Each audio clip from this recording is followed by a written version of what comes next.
Welcome to our Easter programme.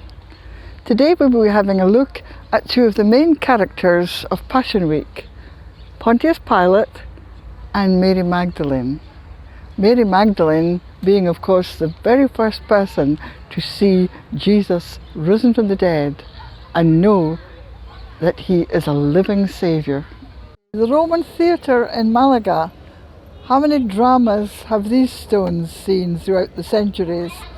But nothing so dramatic as what happened in Jerusalem over 2,000 years ago.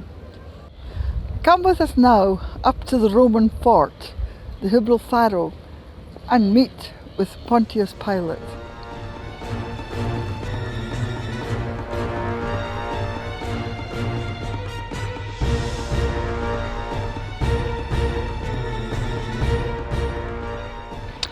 Weird.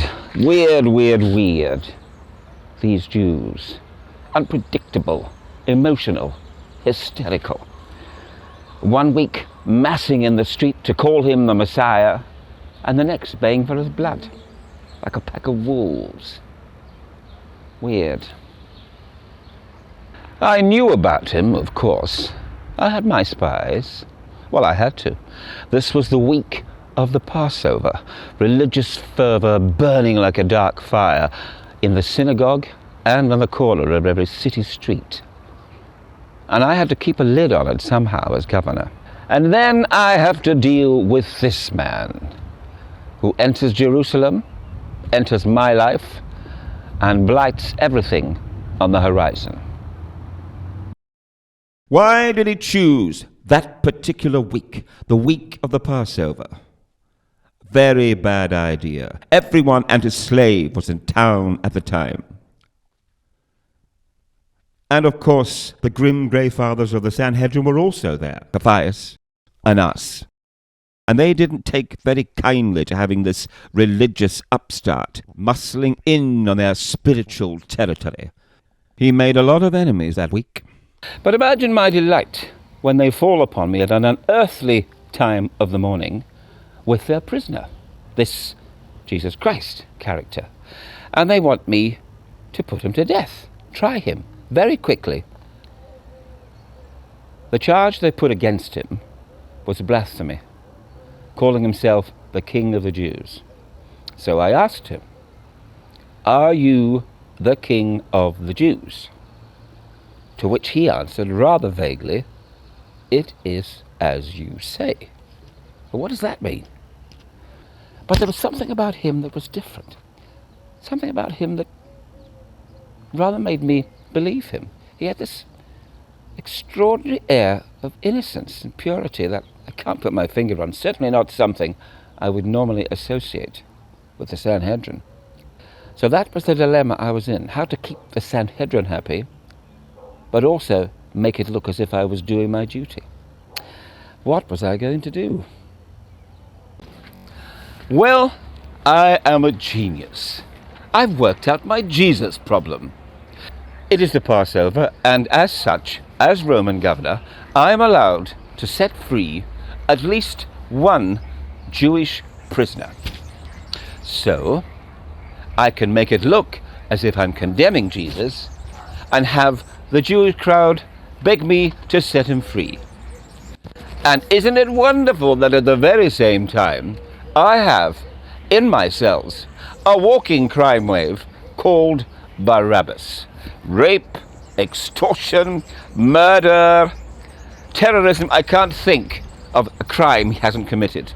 Plus, everybody hates him. So, I will offer one and the other up to the crowd. They will choose Jesus, and I'll get out of my problem.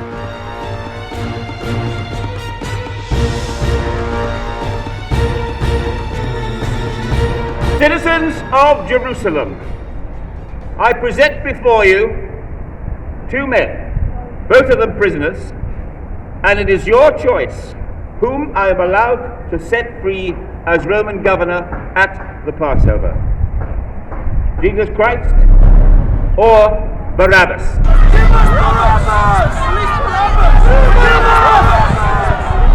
But I can find no fault with this man, this Jesus Christ. What would you have me do with him? Away with him to the cross! Crucify him! Crucify him!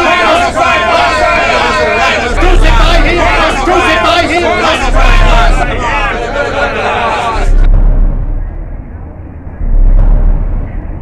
Well, I wash my hands of this whole affair. I give him to you. Do with him what you will.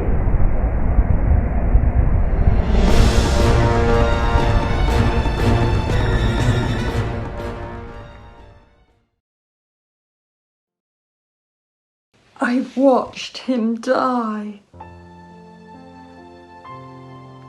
The jeering, the screaming of the Roman guards and the spies sent by the high priests. I just had to block them out. All I could see was his pain, his agony. My teacher, my master, whose whole life and message was kindness, love, healing, meeting this barbaric death, surrounded by hate and casual cruelty, and I could do nothing to help. The guards, they threw dice for his robes. Somebody went about the crowd with sweetmeats and nuts like this horror day was entertainment. Some were actually laughing.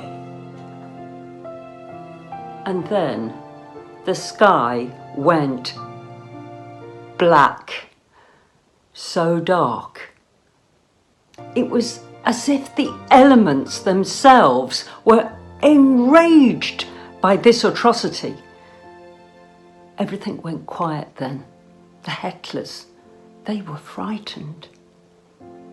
And even more startled when Jesus himself spake, and not with the breathless gasp of the defeated or the tortured, but in a strong, full-bodied acclamation of victory. Father, into your hands I commend my spirit. Then I saw his head fall, and I knew he was gone.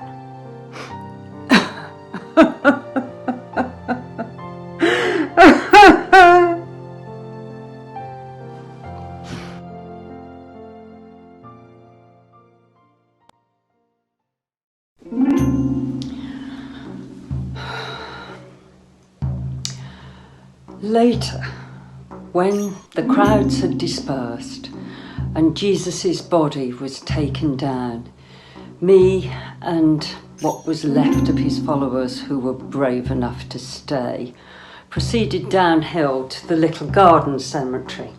There we met Joseph, a counsellor from Arimathea, and he had received the right to the body. I was so pleased. He laid it to rest in a brand new tomb he'd originally planned for his own family. It was very kind.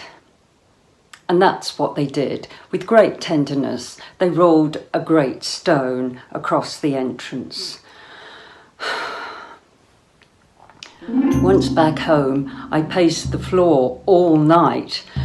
For the whole day of the Sabbath, I was quite demented, desolate, cried all the time.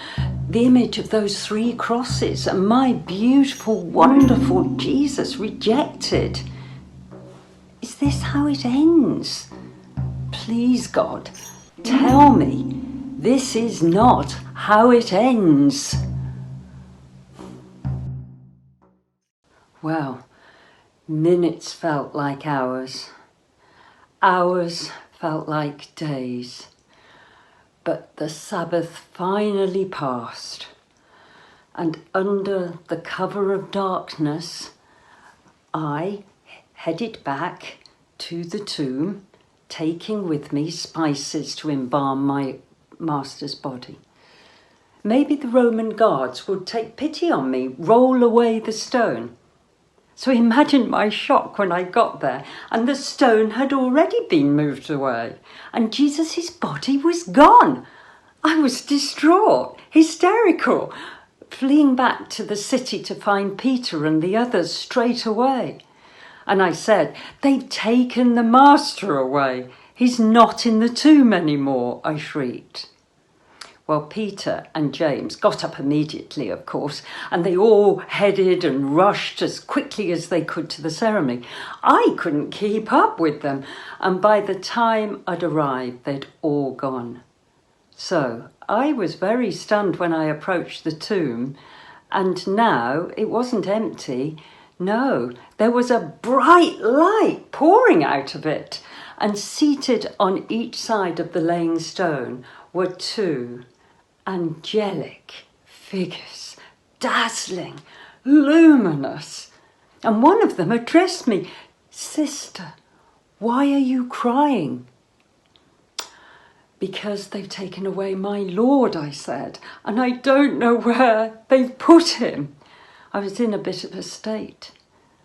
At that very moment, I sensed another's presence behind me, and I turned, and I saw the gardener. I think he was the gardener, I presumed.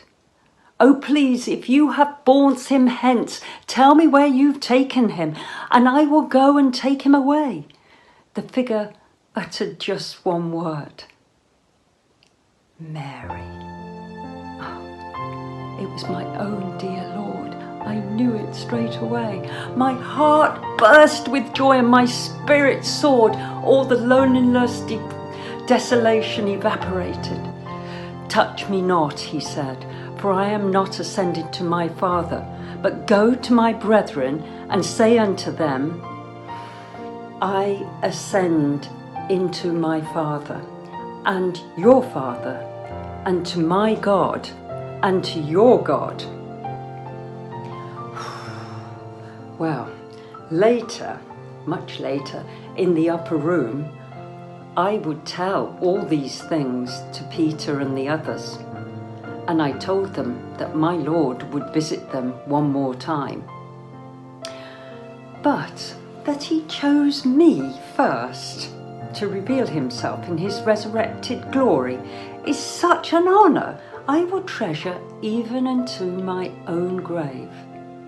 On that day, me, a woman the world had rejected and pilloried, least worthy of all his followers, I was the first to know the full truth of the resurrection message. It's wonderful. My Jesus, what love you showed me. What love you showed us all. And you still do.